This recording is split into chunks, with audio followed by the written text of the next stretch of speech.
received this packet which I had ordered about a fortnight ago from the Affordable Organic Store.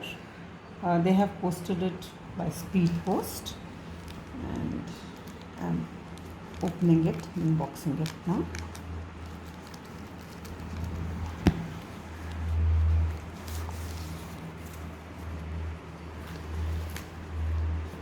Basically, I had ordered for seeds, and I'm curious to see how they have packed, and I have all the things that I had ordered. I have received. Okay. This one is just refusing.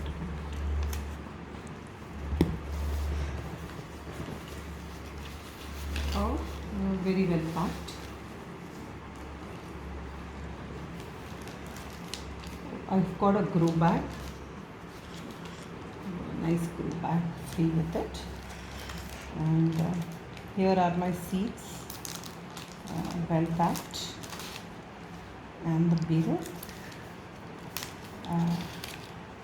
My daughter is a big fan of chamomile, so I had ordered for chamomile seeds. It's there. Then there's pansy, anthurium, and then we have morning glory, carnation, lavender. I'm very excited to check how this will grow. Alcium, then balsam. This is something I waited for, lotus, and then I have Iceland poppy. So thank you for sending me all the seeds. Let's see how this will grow, and I will post after I have got the flowers. Thank you.